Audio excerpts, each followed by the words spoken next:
Welcome back to some more Link's Awakening DX. Last time we wandered around and got some photos taken and found a whole bunch of secret seashells. This time let's go actually make some progress. I'm gonna head back over here yet again and travel south from the warp point, where we are going to slog very slowly through the grass, because for some reason the tall grass reduces your move speed in this game. Thank God Pokemon is not like that, but Pokemon has its own slew of other problems that I don't feel like complaining about right now, and it also has nothing to do with this, so let's just move on from that. Hey look, it's that weird guy we got our picture taken with yesterday.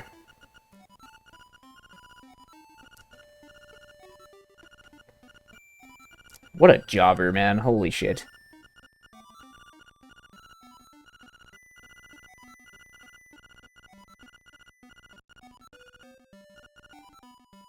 Okay, I guess that sounds pretty good. This guy is such a dweeb that he can't even control his own shoulders. What the fuck is wrong with me? Soldiers, my god. I'm a little tired, what can I say? Of course, I think at this point, if you watched a lot of my videos, you've probably come to expect me just stumbling over my words like a fucking idiot 100 times per video.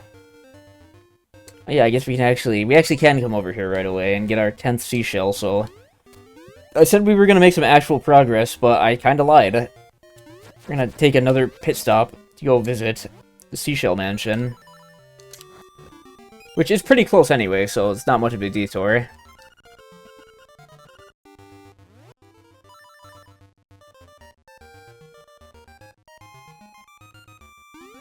If I'm right, yeah, we have exactly 10 seashells now, which means we can get our bonus 11th seashell.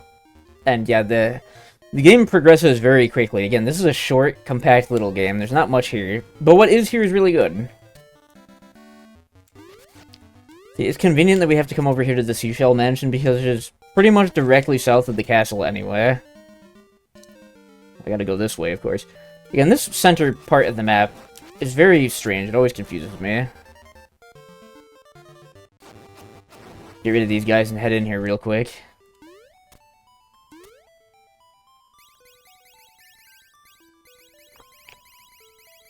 Look at just how quickly you can build this up. Crazy. Curiously enough, there is no bonus for getting 15 seashells. It's only 5 and 10, and then the final reward for getting 20 seashells. And I want to say there are 25 or 26 in total. I don't quite remember. But as I mentioned before, you don't actually get anything for collecting all of them. So it is purely for style points. And I do not remember where they all are off the top of my head. So, yeah, another funny thing as well is, once you collect the 20 seashell bonus, all other uncollected seashells will actually just turn into rupees wherever they are. So you straight up cannot collect them at all anymore after that point. Anyway. Oh yeah, we're not actually going to be able to progress yet because you... Oh wait, never mind, I'm stupid. Yeah, you give this guy the bananas, duh. There's a stick item you get pretty soon here. In fact, you get it in return for the bananas. I guess I got mixed up, and I thought that you're supposed to give this guy the stick because I'm a dumbass. Of course you give the monkey the bananas. Monkey business done. Remember this ancient proverb that what the monkey calls business, horses call play. Always remember that. And Tom calls foolery. Type shit, you know what I mean? Anyway, hey look, we can go to the castle now. Let's, you know, I'm not gonna go in there because I don't want to lose my boost from the... Okay, well, I lost it anyway, it's not a big deal. Man, maybe if we loop back around there, we will see what Aurora has to say. Anyway, into the castle. I bet you weren't expecting a stealth mission for this episode. So yeah, our goal here is to get all 5 of the golden leaves, and you have to do some strange stuff to get some of them. First of all, we got like a weird, kind of, like, mini-boss almost here. This guy pops out of holes. Pretty light work. He's supposed to throw bombs at you if you don't hit him in time, but I'm just such a godlike gamer at this, you know, children's game that I can beat him very easily. It's okay, though. This is an acceptable children's game because it's Zelda, and Nintendo, you know, like Nintoddlers, they like to soy pog and, you know, like, jizz their pants over Nintendo games and Zelda. The hating is a little unnecessary for me, though, so let's just move on. This one always confused me. You're supposed to pick up a rock and actually throw it at this tree to make the crow come down. I think if you don't attack him enough times, and, like, if you can't kill him in time, he'll just actually fly off screen, and you have to, like, refresh the screen by leaving and re-entering, which is a bit of a pain. The guy doesn't have anything. Anyway, well, that's everything on the perimeter of the castle. Now, let's actually head inside.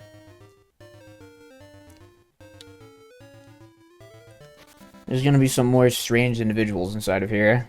It's like a mini dungeon, almost. This room, we just gotta beat the crap out of these guys. Get our third leaf, I think. I haven't really been keeping count. There should be 3. Just kind of ignore these guys as well. And ignore that acorn, too. Anyway, there's a button here. We can step on it. You can open the castle gate. And this button always perplexed me, because when you leave this room and come back, you can step on the button again, but it doesn't do anything the next time you step on it, of course. This one also tripped me up for a while. You're supposed to place bombs in front of these statues and kill the soldiers inside. Yeah, I think it's only the guy on the... Oh, what the hell? Did that bomb actually blow up the wall? Because of when I placed it. I've never seen that before. That was awkward. I guess it didn't blow up the wall because we were, like, in the middle of a cutscene. I don't know, but anyway. Yeah, I think it's only the guy on the left who gives the leaf. So, killing the guy on the right is kind of unnecessary. That guy with the ball and chain looks a little scary. I wonder when we will be beating him. Oh, it turns out right away. Except to get into his little room here, we're gonna have to do the ancient caveman technique of throw shit until something breaks. Anyway, another weird, like, mini-boss here. This guy using a ball and chain. Except he's kind of a joke. You can just pin him in the corner and just beat the crap out of him, unsurprisingly. Alright, there we go. All 5 golden leaves now. Let's head on back to that whiny little bitch, Richard, and give him his leaves. Alright, Richard, whatever your stupid name is, I don't care. Très bien. And he's French. Disgusting. Yeah, take your stupid fucking leaves, I don't care. Anyway, now we have what in my mind is maybe the most forgettable hallway in the entire game. I always forget this section even exists. Which is weird considering there's a seashell in it, so it should be memorable because of that, but... Maybe I just played too many randomizers or something. I guess I played enough randomizers. Like, in the randomizers of this game I've played, that room is, like, never relevant at all, and it never has anything in it. In my experience, anyway. Anyway, time for the hedge maze that Richard has in his yard for some reason. Fucking rich people, man. I don't understand them. At least it is very fun and satisfying to just mow the lawn by doing this. Oh, and just walk into a hole because I'm stupid.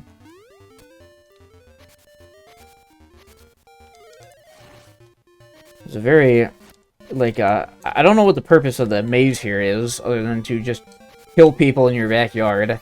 I'm also not quite sure how exactly grass manages to grow over bottomless pits, but, you know, whatever. Anyway, oh, here we go, end of the hedge maze. In soil sleep secrets beneath your souls. I wonder what that means. Well, no, it does not mean to quit the bracelet, I'm stupid. There we go. We got the slime key. Now we can open the gate to the 3rd dungeon already. So now let's, actually, you know what? It's time for a trick. Let's save and quit.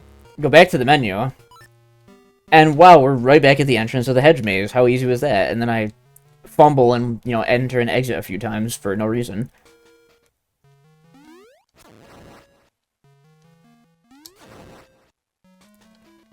Alright.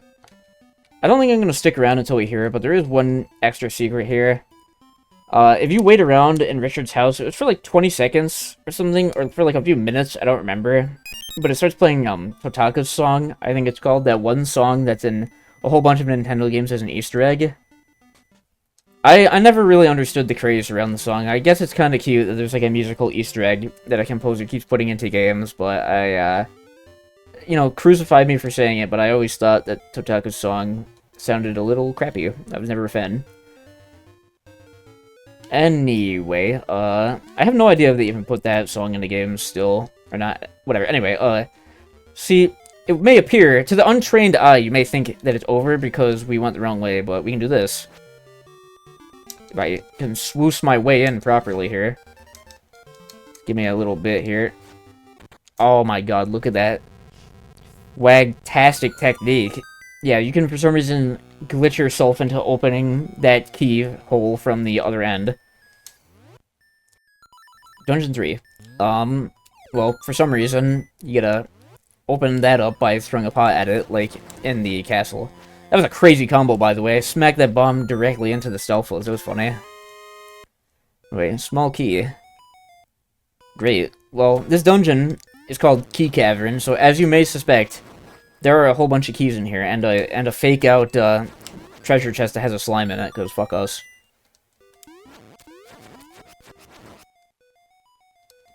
This dungeon is weird. This is by far the longest dungeon so far. It's quite elaborate compared to the first two, which, you know, I suppose that makes sense. And the whole gimmick with this dungeon is that there are a bunch of keys everywhere for you to collect. There's also these weird teleporting guys who... you're supposed to have the dungeon's item to beat them, but if you're a godlike gamer like me, you can just kind of jump at them and mash the sword button to just take them out pretty quickly.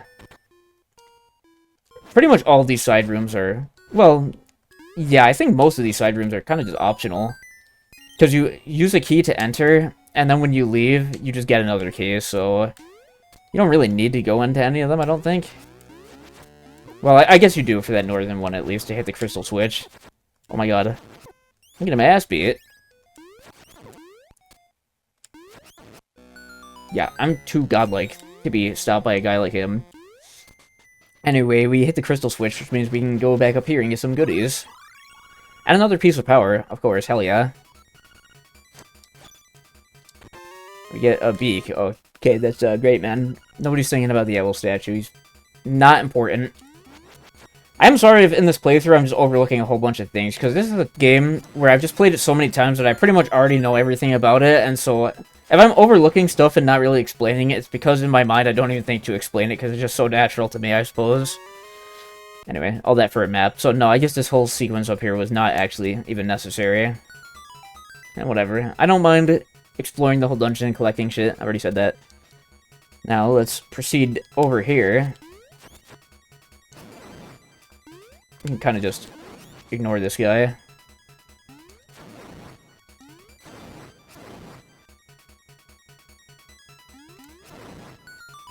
So how many keys are we at now? Well, only one. Okay.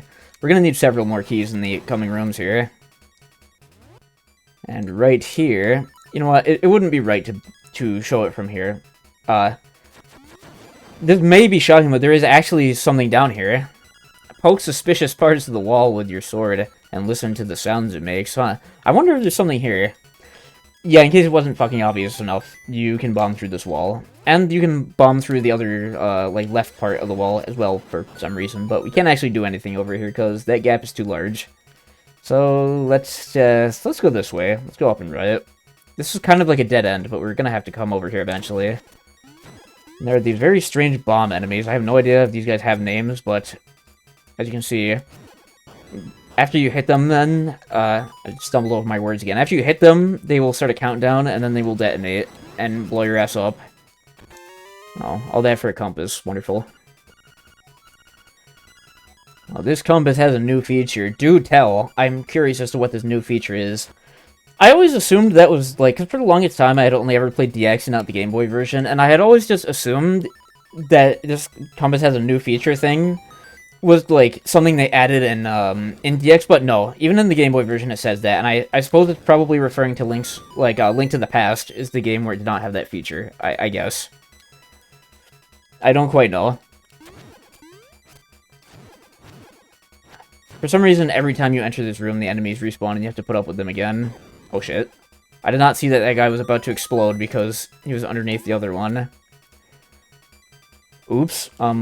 It's okay. We still have our piece of power, though. Oh. I think you can mash buttons to escape the tiny slime faster. I don't know. Anyway. Interesting boss coming ahead. The Dodongo twins. You gotta put bombs in their mouth to blow them up. AKA, just camp directly on top of them. And make them crawl into the bomb. Oh yeah, you can throw bombs as well. I have not shown that yet, because it's not very useful, I don't think. Oh shit. Okay, there we go. And, there's a very curious glitch you can do here. As you would probably assume, you would think that you need to beat up both of the bosses to pass here, but instead what you can just do is this. And there you go, the other one's dead. Yeah, if you kill one of the Dodongos and then leave the room, the other will just straight up despawn. Very odd. Anyway, now we have our next dungeon item. We got the Pegasus boots, which means now we don't have to move extremely slowly everywhere. We only have to move extremely slowly sometimes. And as you can see, we haven't seen any of these weird crystals before. I'm not quite sure what they're supposed to be. But if you run into them with the Pegasus boots, well, you can break them. And like I said earlier, you need the dungeon item to beat these guys so you can do this. Pretty simple. See, there is a different message if you, like with heavy objects you need the power bracelet for, there's a nag message if you step into the... Get off me. Little fucker. There's a nag message if you step into a green crystal without having the boots, and it says something like, what a strange object, there must be some way to tackle this obstacle, and I'm not sure why that needed a nag message either. It's already pretty unnecessary, if you ask me, for the, like, for the heavy shit. Free bombs, not gonna complain. Free chest, with 50 rupees. Pretty soon here, we're gonna start raking in a huge amount of money, because, the bow is very expensive, and it's also the only other thing we actually need to buy in the game. I don't have to come all the way around here, do I? What am I doing? I gotta remember that I have the boots now. I don't have to walk slowly like a peasant anymore. Now it's just a dead end.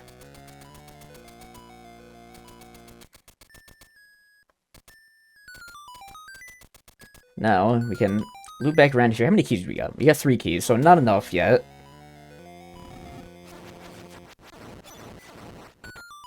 Now that we have the boots, let's take the portal here. I haven't used this portal yet, but once you kill a mini-boss, this weird thing on the floor appears, and it's a portal that just brings you back to the start of the dungeon. So now that we're here, there's this strange black hole that, like, shoves you away, but if you have the boots, you can do this. You can get shoved into the other room, that's right. No, that's not what I was trying to show. Use the booster, just charge straight through. So now, just continue on further ahead in the dungeon. Alright, we are back in this room here, near the start of the dungeon if you head straight north, and now that we have the boots... Oh yeah, you can see that on the map as well. The dungeon is shaped like 2 keys, that's kinda cute. Not exactly sure how this structure can exist. Well, we'll find out soon. Anyway, just run straight on through here. We're gonna have to loop back around to get those skeletons. These annoying piece of shit asshole bombs keep respawning every time. Yet another piece of power, how generous.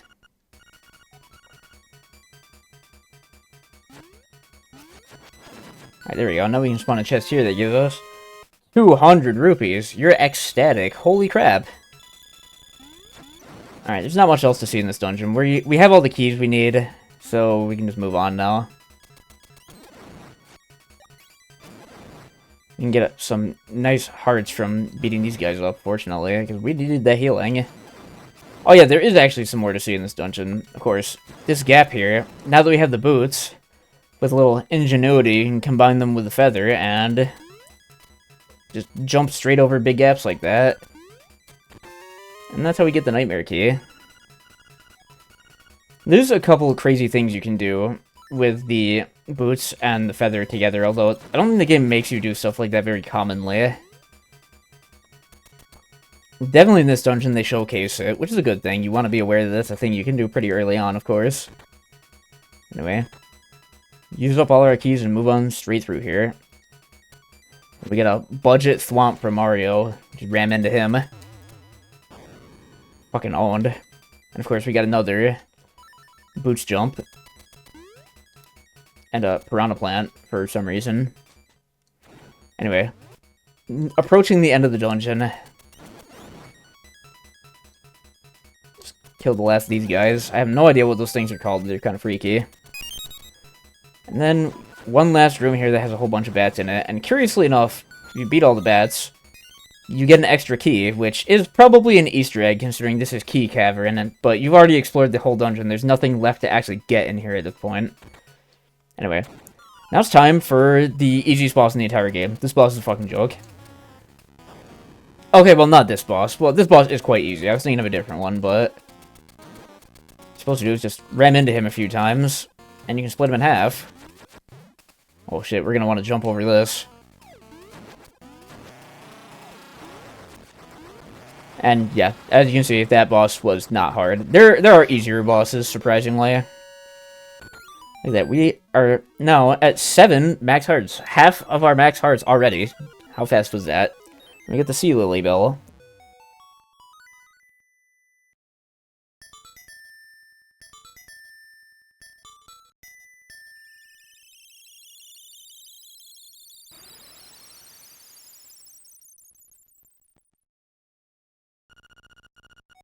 Hidden in the waterfall. I wonder where we've seen a waterfall before. How crazy.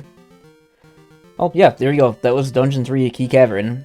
Next time on Link's Awakening DX, let's go find out what's going on in the waterfall. So, I'll see you then.